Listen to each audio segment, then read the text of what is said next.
Did John Brown succeed? This is one of those great questions of history that historians still debate, that the public still debates. You know, it all depends on the definition of success. John Brown himself would say that he did not succeed in the execution of his military plan. The plan to move into southern states, to free slaves using guerrilla tactics, to move them into the mountains and then move them north, he didn't succeed in doing that.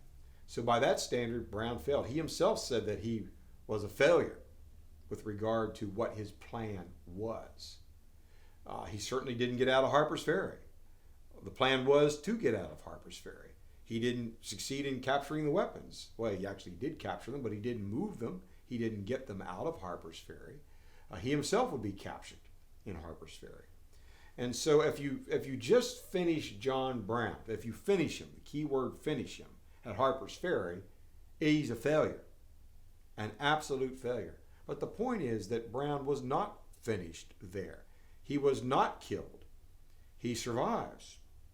And he is permitted to go on trial in Virginia. Indeed, he's in prison. But during that trial, Brown wisely understands that he no longer has the sword to fight against slavery, but he's got something much more powerful than the sword, and that's the word. The word. Let me preach against slavery. Let me use this court and this courtroom as my pulpit to attack slavery. And let the world hear my words resonate. Virginians, being the civilized people, as they like to think of themselves, allowed Brown to do this. They saw Brown as a barbarian. They saw Brown as an absolute traitor to humanity.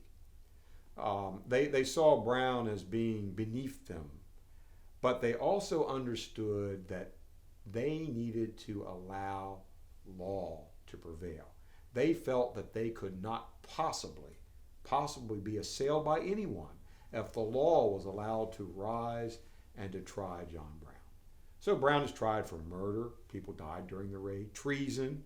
He wanted to create his own country in the Deep South. And inciting slave rebellion. All of those are capital offenses. And he was found guilty on all three counts. And of course, he would be executed. But all during that time, Brown is allowed to write letters. He is allowed to conduct interviews. And of course, in the court itself, he will give a short but powerful and dynamic speech, address, right after his sentencing on why he had come to Virginia and what his purpose was. Newspapers from all over the United States had correspondents in Charlestown to cover the John Brown trial. It was a sensation of its time.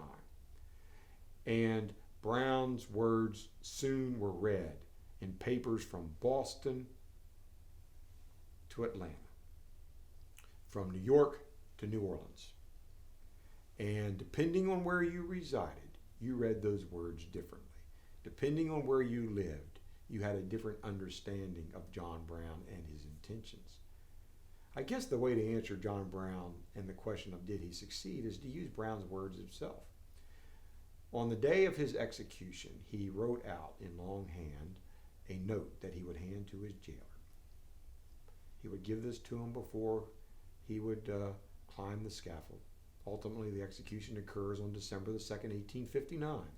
And after the execution, the jailer will recall that Brown had handed him something, and he pulls it out of his pocket, and he opens the note, and he reads the final words of Brown. And this is what it says. I, John Brown, am now quite certain that the crimes of this guilty land will never be purged away but with blood.